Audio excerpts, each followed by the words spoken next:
So, happy Monday. Started out sluggish for me, but it's getting better. I'm liking it. Any questions from over the weekend?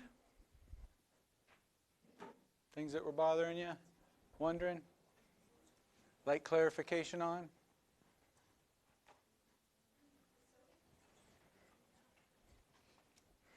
Yeah, I wasn't going to forget, but so that you really did think about it? All right, I'm just curious. How many you thought about it over the weekend? Oh, well, not as many of you as I was hoping, but well, then let's just do that first, right from the get-go.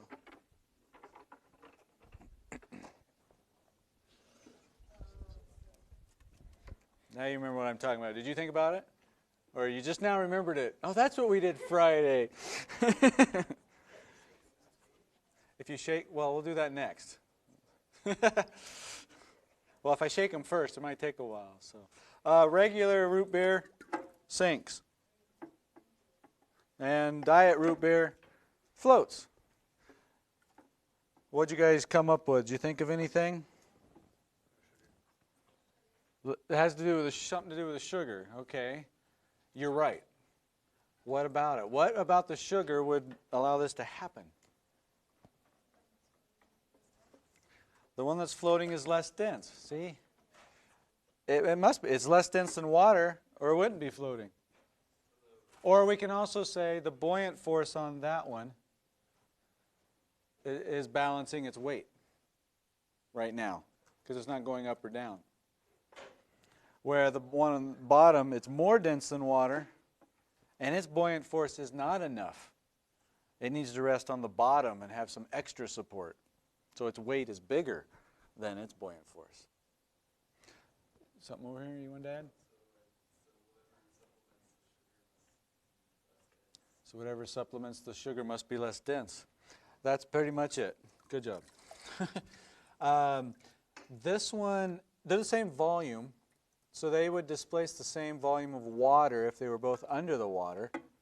If you notice, the diet can comes out of the water slightly. So it's not displacing quite as much water as the regular. So which one has the largest buoyant force? The regular, the one completely underneath. And just note again, that one has a larger buoyant force, yet it's not floating. The buoyant force is just volume dependent. It doesn't tell you if it's sinking or floating. You have to compare it to its weight. Well, this one actually weighs 20 grams less overall as a can. Think of this as like a whole boat. This boat is overall less dense than this. Less mass for the same volume. And yeah, that's because they replaced the sugar of this one. They got rid of all of it and replaced it with, I don't remember, aspartame, I think is this one. Which you don't need as much of it to taste as sweet. So there's less of it. Makes it overall less dense. Questions? Oh, so if we shake it, what do you think? Will it change anything?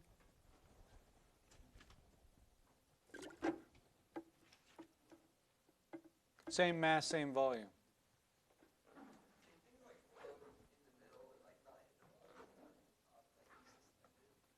Can something? Yes. We call that neutrally buoyant when it's right in the middle. And I bet somebody in the class can think of something. What's something that can be neutrally buoyant? Fish.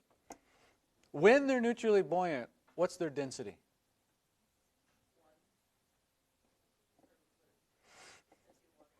The density of water, which is roughly 1 gram per cubic centimeter, or 1,000 kilograms per cubic meter. Yeah, if it's the same density as the surrounding fluid, it neither sinks nor floats because there's no net force up or down. Submarines that we talked about, if they hover, you can do it. I think I mentioned it. If you fill like a Ziploc bag because it's thin and the mass isn't significant, fill it completely full of water, get rid of the air bubbles, it ought to stay put because it's water in water. We can be neutrally buoyant. You know, usually we say we float, But I think all of you know that we can cause ourselves to sink. What do you do when you're swimming to make yourself sink? Or maybe more to it, to stay under without having to keep, doing this. Yeah, you blow bubbles out. What's that doing to your overall density? You're removing some of your air. And so there's more mass for the same volume. Because you're getting rid of that air, taking up less space. And if you can get rid of enough of your air, your density can increase enough to become greater than water. Yeah, and you can just sit on the bottom. But when you take a deep breath and you jump in, you float. Because your overall density is less dense than the water. I'm not going to open them now. All right, while I'm at the tank, you're the first class to get these. Let's see how this goes. I got some different blocks here. Solid and some with holes. That's another solid one. I forgot which one I want now, but it won't matter. I think I made these the same size. All right. They're all made out of the exact same wood. I just cut holes in them. What do you think will happen to the solid one? Sink, float, neutrally buoyant. Most wood floats. This one too. And roughly half out of the water. So it only needs to displace half of its volume. The weight of that water equals the buoyant force, which also equals its weight, because they're balanced. So what do you think will happen with this one?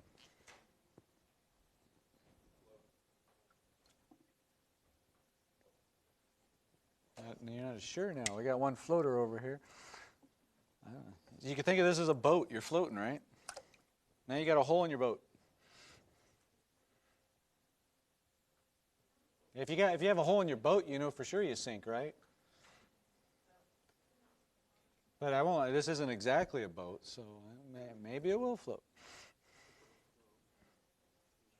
Life preserver? What about that? Life preservers have holes in the middle and still float, so it's possible. This is more dense than a life preserver, yes. But the material floats like a life preserver.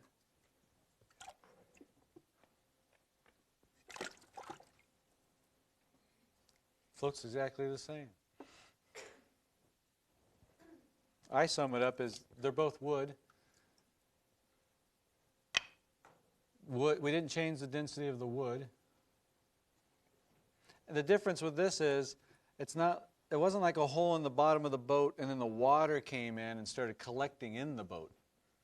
That added water in your boat adds weight to the boat, which increases the boat's overall mass and density. And at some point, that will become greater than water and it sinks.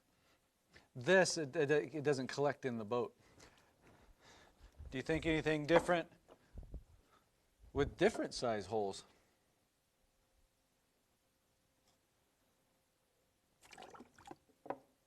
They all float. They're all wood. The density of this wood is less dense than water and it floats. I think that's cool. Or you can think of it, you remove a certain amount of mass. So overall, the block weighs less. This one's easier to deal with. There's just one hole. So there's less mass. That should make it less dense, right? If you get rid of mass, does the density decrease? Thank you, Casey. I'm getting rid of the volume too. So the ratio of mass to volume stayed exactly the same. It's still wood. So I didn't change the overall density of the boat either. I thought that was kind of fun. Questions? Concerns?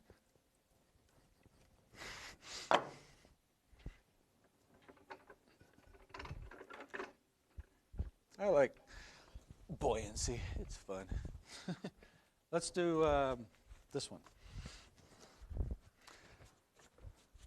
Back with Pascal's principle. This is a hovercraft. I'm going to blow air in this hole, and that puts it down here. And there's just some fabric that's tied on, connected around the edges. And so the air kind of gets trapped in there, but it can come out these holes. All right. I'll take some air from a leaf blower. It provides pressure. And I bet all of you would agree I can't hold anybody up with the air from this leaf blower. Would you agree with that?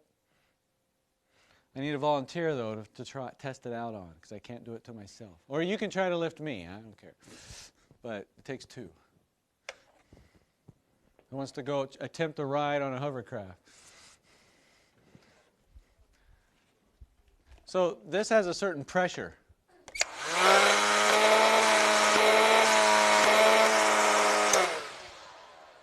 And it's not so much pressure, I can stop it. I can put my hand on there. So it's not a lot of pressure, and it doesn't lift him up.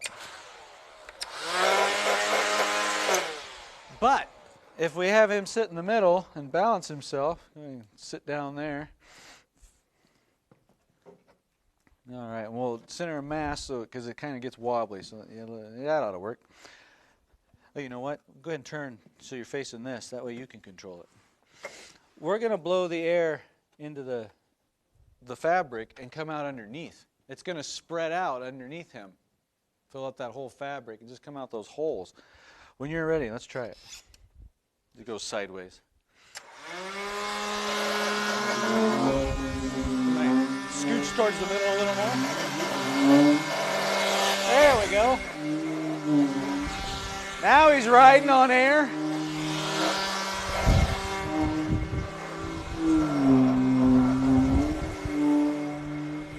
Here, watch inertia happen. Thanks. He heard me and stopped himself before he went flying. Thank you very much. I appreciate it. The idea here is we didn't change the pressure. The pressure was uniformly distributed inside the hovercraft over an area. That's where we left off last time with Pascal's principle. That's what it is. In an enclosed container, it's essentially enclosed, it spreads out, and this pressure, which isn't much, is spread out uniformly inside there. And when it comes out the holes, it's perpendicular to the ground, and it pushes against the ground, and Newton's third law pushes back up on the hovercraft and tries to lift it up. Now, pressure is not what lifts something. We have to overcome the hovercraft and his weight. That has a weight. So we have to provide a upward force to balance that. And where does that come from? It's that pressure that's uniformly distributed over every square inch of the bottom of the hovercraft, over that area. So if you spread pressure over a large enough area, you get a lot of force, enough you can lift a whole person or a whole car. That's the idea behind hydraulic jacks. They use a fluid to transmit the pressure. Your book gives this example, so I don't need to go over it as much, but here's the gist. Let's say you have two pistons, and this is a fluid, air or water or something. Well, the areas are different. This has a small area, and this has a big area. Well, the pressure down here is the same. So if the pressure is the same, and you have a big area and a little area, who's going to feel more force?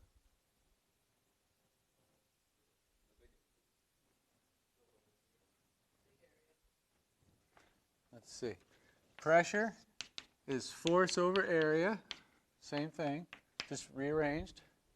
If we want to keep this ratio the same, because this pressure is distributed here, it's pushing there, and there, and there, and there, and there, and there, and here, and it's all the same. That doesn't change.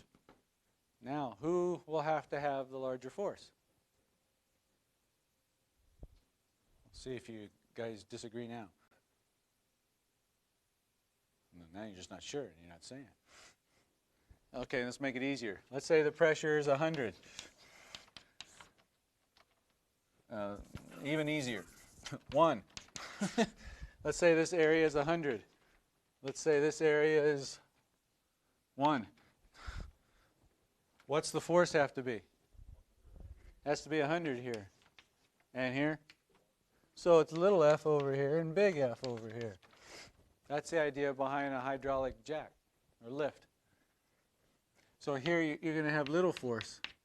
And here you're going to have a lot of force.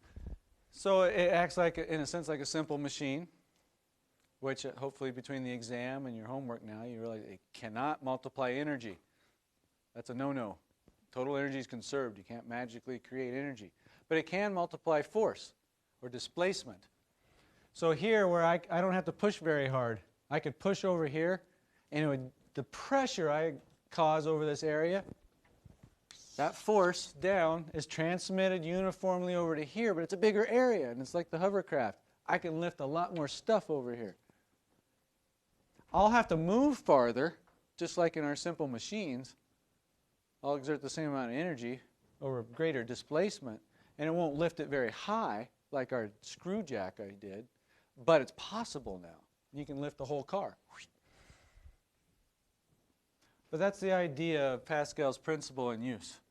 2 different ways, the hovercraft and a hydraulic jack. Does that make sense?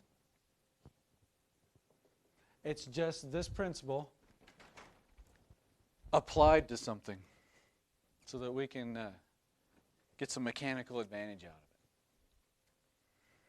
it. Okay, I think I chose 3 clicker questions for you. We'll see how you're doing on this liquid stuff before we go to switch to gases.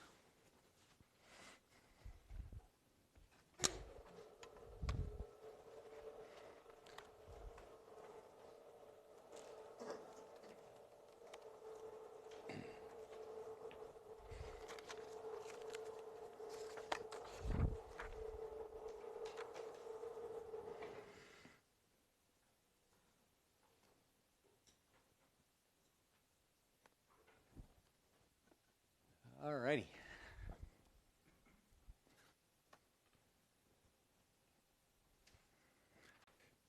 So big ship, 20,000 newtons, that's its weight.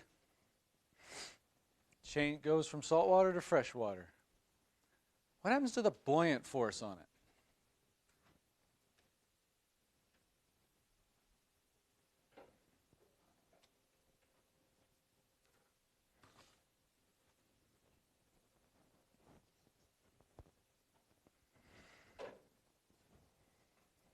You can talk to your neighbor. You don't have to whisper. It's fine with me.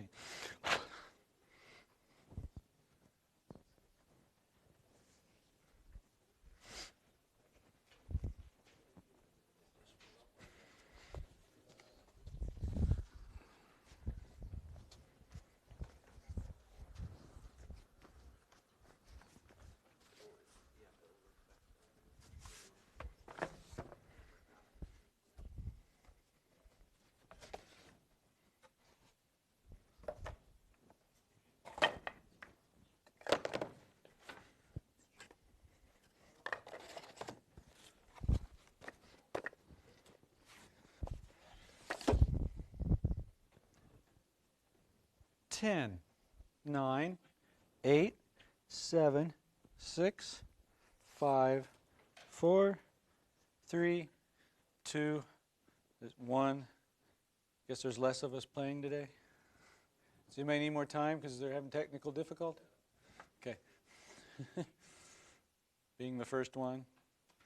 You can change your answer in the interim if you want.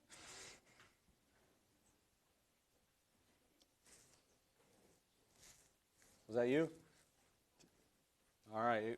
Going? 3, 2, 1. What do we got here? That means nobody knows. Okay. Well. Okay. Yeah, you caught that, didn't you? Sometimes the author wrote this one, Hewitt. But hey, it gets some people. You'd be surprised. Well, let's discuss a few things, and then I'll reopen it. What do we know? Who wants to contribute something? All right, salt water is more dense. Yes. We know the weight of the ship. Good. Is that going to change? No. It's floating in both cases. Good.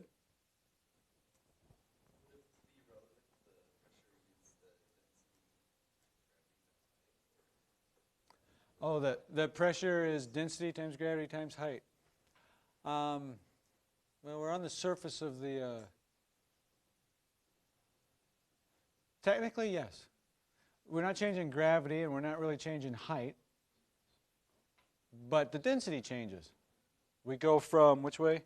Salt water, more dense, into freshwater, less dense.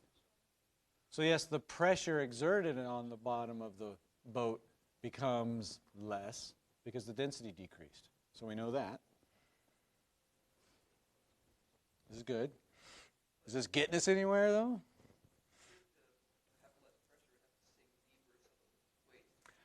If there was less pressure, it'd have to sink deeper. Who thinks the boat will float low or more in the water, deeper in the water? Raise your hand. Most of you. Anybody think the other way? You're correct. See, this is good. You do know things. This reasoning through. And that's why. Because salt water is more dense than fresh water. So it has to displace more fresh water, correct? In order to still hold up the boat. Anything else you want to add before I let you re-vote? All right, I'll open it back up. You can talk to your neighbor and get a new vote in. We'll see if this changed anything. I know I haven't given you the answer, but I think...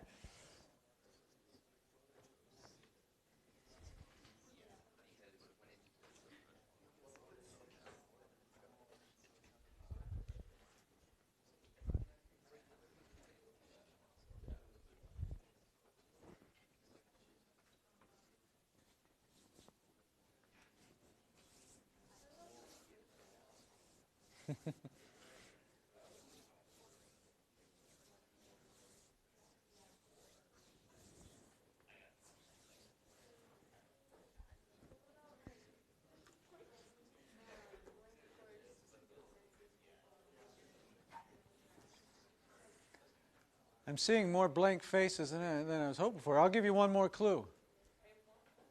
It's floating on the surface, right? So it's not going up nor down. Balance your forces. That's my clue.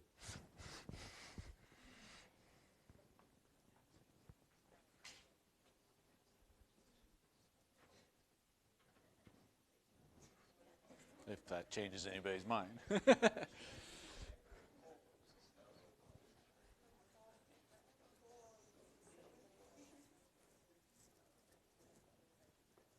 All right, most people are looking up. 10, 9, 8, 7, 6, 5, 4, 3, 2, 1. Oh, more of us have shifted to C. Interesting. I'll put you out of your misery. The answer is, drum roll please.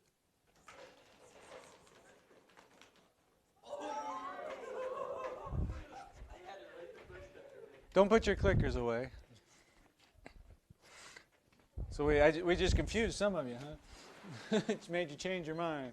So let's see.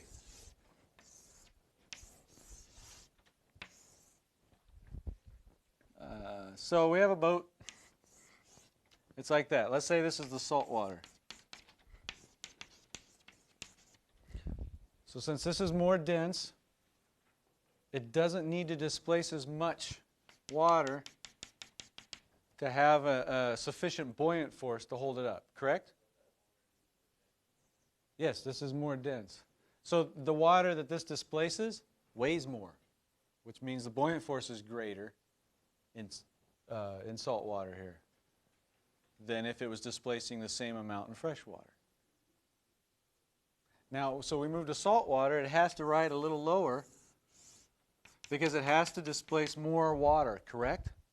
Because it's not as dense. What does the buoyant force need to be to hold the boat up over here? 20,000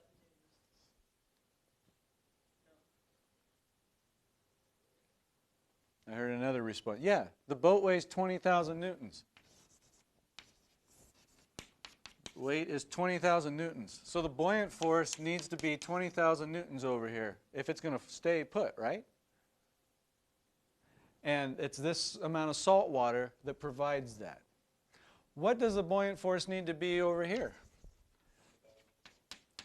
The boat's the same weight, so the buoyant force has to be the same.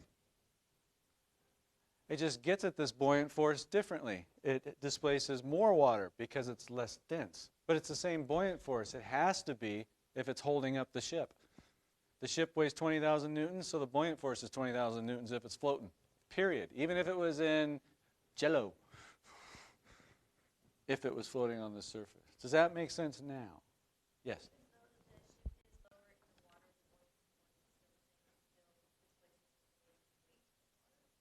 Everything you said was absolutely right. I'll repeat for the camera and others. So the buoyant force is the same, even though this displaces more water. Because you think, you displace more water, the buoyant force goes up. But this water is less dense. This was the weight of the displaced water. So d, v, g. So yes, we're displacing more volume, but it's less dense. Here you don't have to displace as much because it's more dense, but they both provide the same buoyant force. Does that help? Other concerns?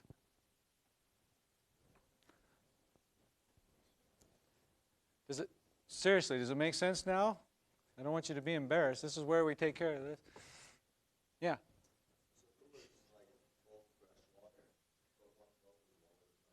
If they were both fresh water and one was down more, it would be displacing more water and have a larger buoyant force, which is telling me that boat must weigh more. And anybody that is a shipman, would know that. For typical boats in the same port, the one that's deeper in the water, it's heavier, generally. They have lines on them to know how far in the water they are, and they don't want the water to. They never want to go deeper than that line. I think it's called the brimsole line. Does anybody know if I'm right? Anyway, but yeah, if the density isn't different and one's deeper, well then yeah, it must be heavier because it's providing a bigger buoyant force in that case to balance the weight. So you can remove cargo and you rise up. Yes.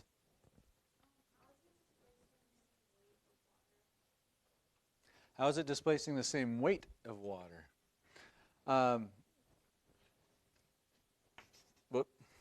Density, that's a D, sorry, is mass over volume. And weight is mg. That's in there, the m and the g. So we've changed two things, though. The mass of this water is different than the mass of this water because they have different densities. They're also different volumes. That ratio stays the same. Let me rephrase that.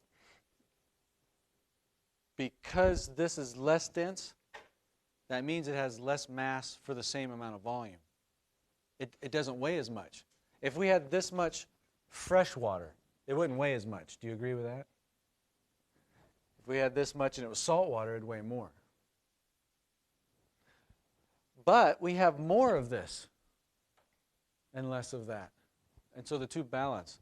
The weight of this salt water equals the weight of this much fresh water. And the weight of that displaced water is the buoyant force. Does that help, Max? This is good. Anything else? So, when you're thinking of something, whether it's sinking or floating, again, do the interplay between forces like we've always done before if something's going to move. If this is bigger, it's going up. If this is bigger, it's going down. If they're equal, it's staying put, whether it's under the water and neutrally buoyant or resting on the top. And that buoyant force is proportional to the volume displaced. But if you're changing your material, the density matters too. But it doesn't care how deep you are. Remember, you can jump in the swimming pool. And the buoyant, well, submarine example might make more sense. The submarine near the surface, but still underneath, has the exact same buoyant force as it does at the bottom of the Mariana Trench, ideally. Because it's displacing the exact same volume of the same type of water, even though it's lower. All right, let's do another one.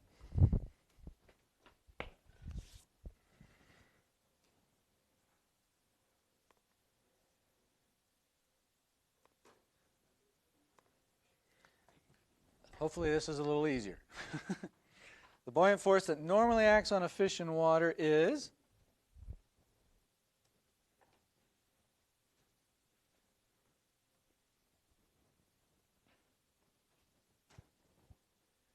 by normally is most often. Yes, fish can move, but work with me.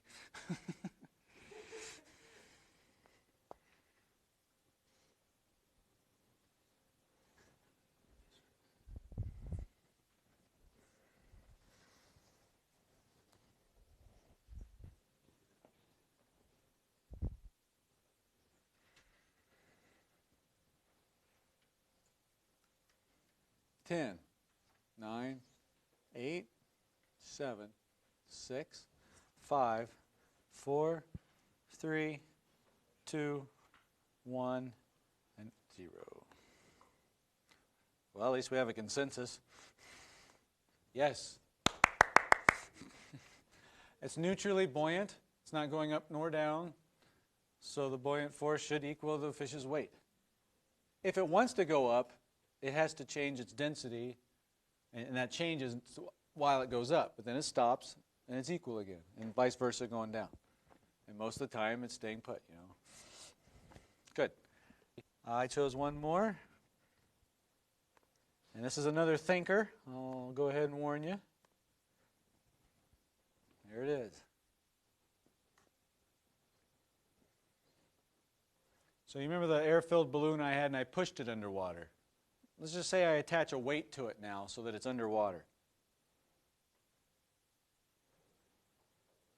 As it sinks lower and lower, what happens to the buoyant force? Anything? Yeah, it starts submerged. Think of it as just under the water, tied the weight, but it's on its way down. As it goes down, what happens?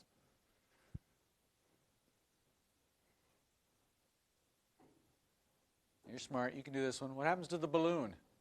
Your intuition's probably right. What will happen to you if you go deeper and deeper and deeper?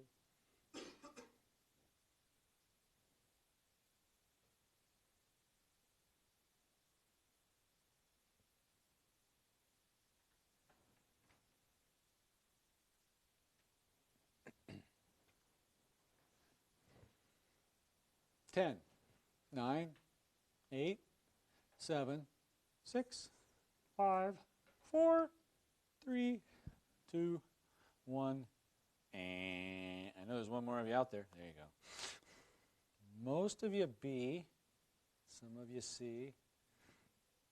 All right. I'm just going to give you this one.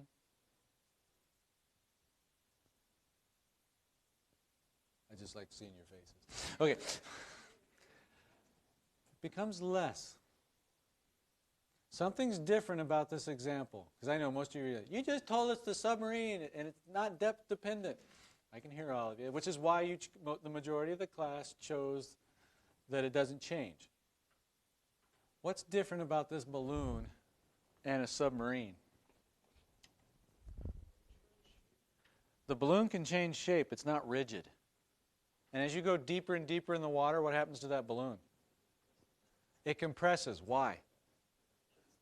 because pressure is depth dependent. The deeper you go, the greater the pressure, and the balloon actually shrinks. You can Google some images of styrofoam cups. It's cool that where divers take them deep into the ocean, and they actually compress. They don't smush, they just get smaller. So when they come back up, it's a smaller cup. It's cute little. It's because the pressure inside the cup is the same as the pressure outside the cup because they're at the same depth. But it just compresses the styrofoam. And so it becomes a little cup. So the pressure increases, things can shrink if they're free to give.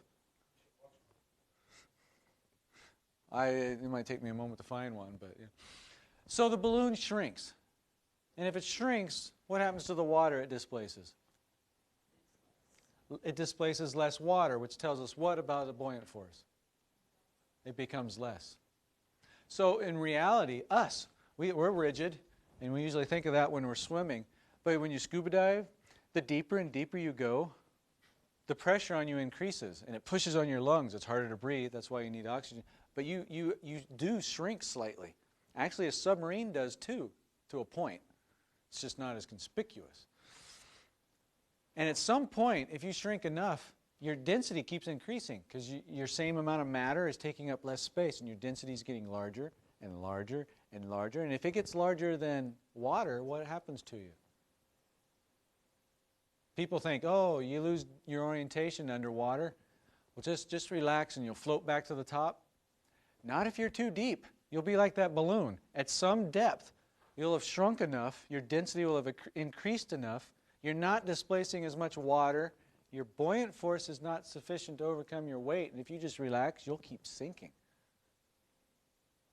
Because of that increased pressure on you, the deeper and deeper you go.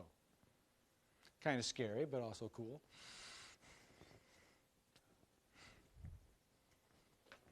So you can play around with it, in something, your bathtub or a swimming pool. If you can get something to just barely float underneath the surface, and then you move it to the bottom of the swimming pool, it could stay there.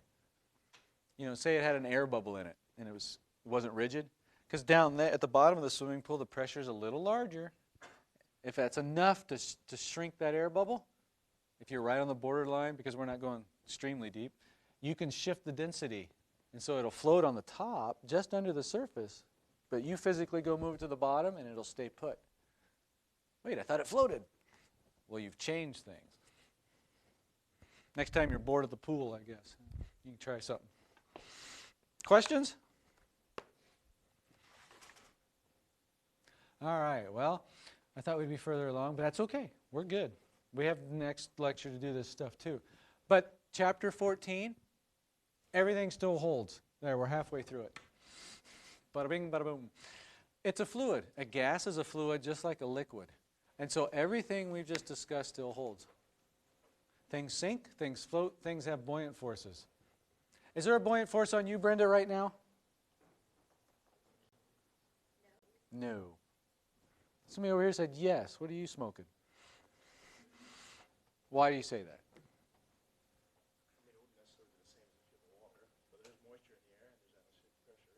Is there a gas in the room? Air. Are we taking up space? Yes. So we're displacing a certain volume of air. And the weight of that air, the weight of the displaced fluid, is the buoyant force. Is this a big buoyant force? Heck no. So we don't usually notice it. But there is a buoyant force on us. So say you're on a bathroom scale, right? And then you weigh 160 pounds. That's what I weigh. Poof! The atmosphere is gone. What will the scale reading do?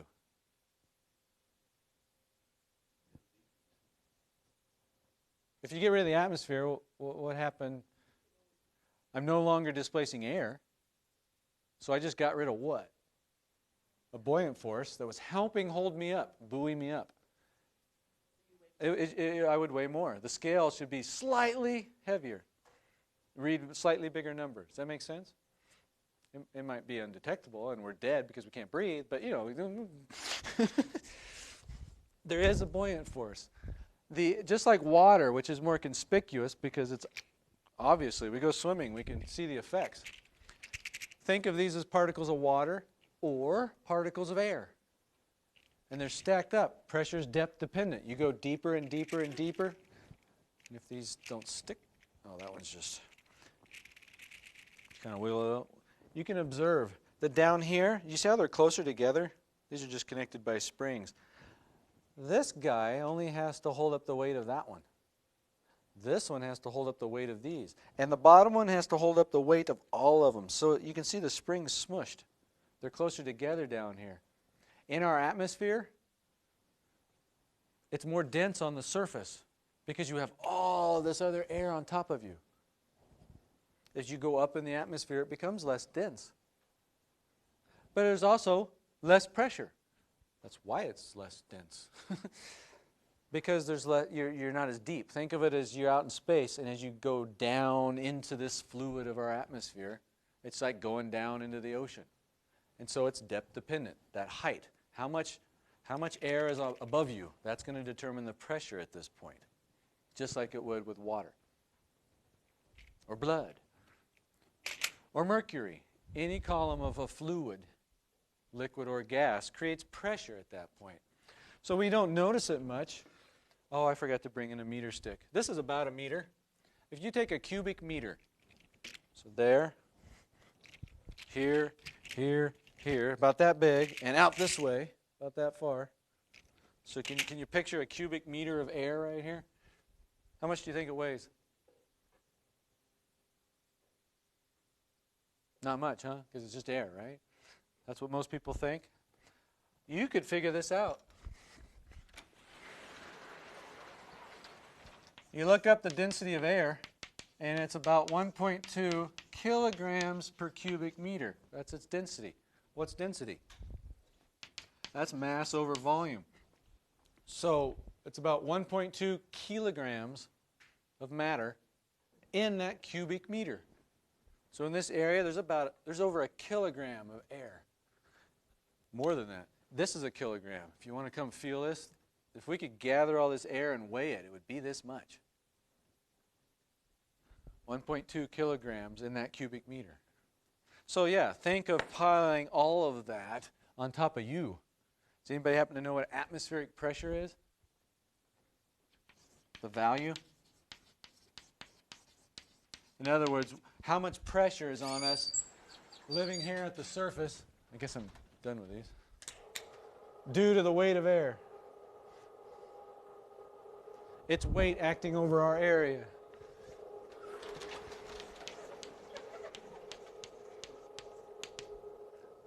Oh, I usually always have at least one clever person that says, "Oh, it's 1 atmosphere." Boom, boom. That's right. We use atmosphere as a unit. There's other units. It's about 14.7 pounds per square inch. Pounds over every square inch. I got the exact values here.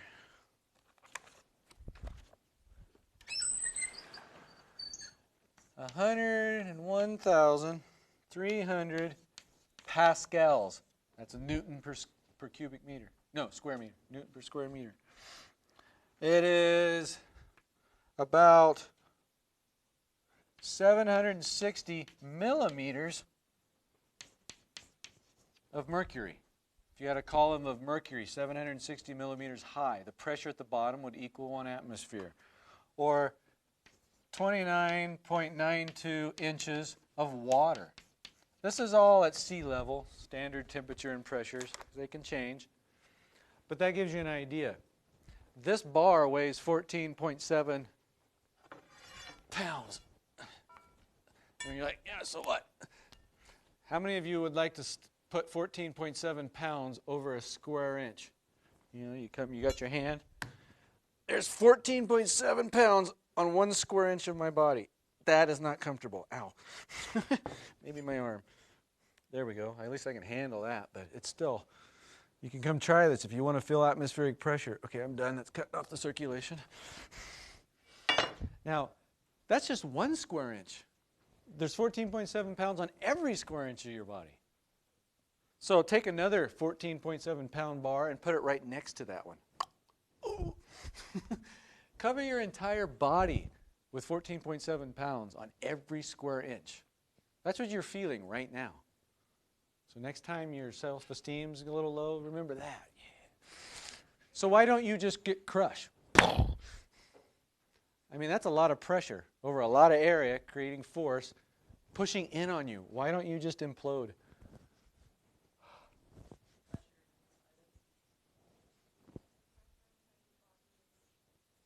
The pressure inside's the same. They're equal, so yes. And your bones structure helps support you. The only time we notice it is when we feel a difference. And just because this one's easier to pull back out, I'm going to do this one. Looks like it'll be the last one I get to. The drinking straw. So there is, oh, and by the way, in Salt Lake City, do you think the pressure's greater or smaller? Smaller. Why?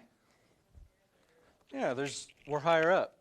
There's less air on top of us. On average, it's like 85% of that, or about 13 or 12 pounds per square inch. That's what you're feeling right now.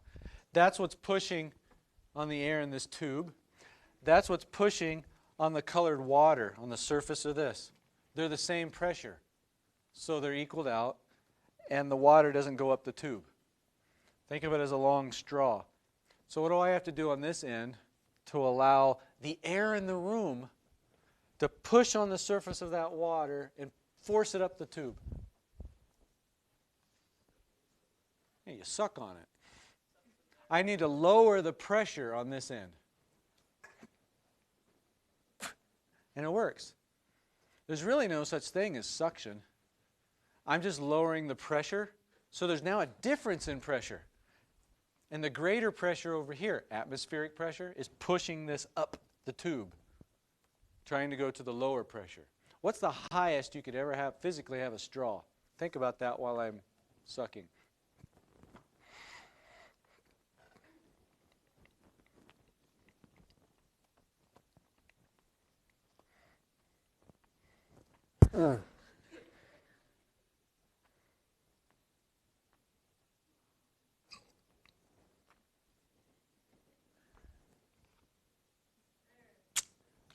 Okay, the reason I got higher than I normally do is because the end of this stuck out of the water and started getting into the air.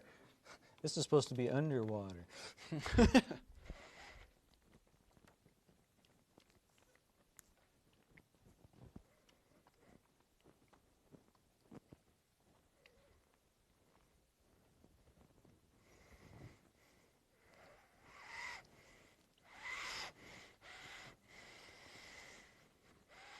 Oh, you get the idea. Ow. I could only get that high. That's the height of water. Could we figure out the pressure? Absolutely. It's the density of water times gravity times this height. That's the pressure here. That means I must have lowered the pressure by that same amount. That's the difference. What if I lowered the pressure completely? Let's say I could get rid of all of atmosphere. I could go to 0. How high would the water be? If that change in pressure on both ends was the same, density, gravity, height. Density, gravity, height. If this side is atmospheric pressure, that's the air. That's, we could get to 30 inches of water. Well, no. Sorry. Atmospheric pressure is this. If we could get rid of all the air, I could with my mouth. How high would the water be to create the same pressure as that? I'm going to let you think about that one, and we'll discuss it Wednesday. Because there's a limit to how tall a straw could ever physically be, because we're limited by our atmospheric pressure. I'll let you mull on that one, and we'll start there Wednesday.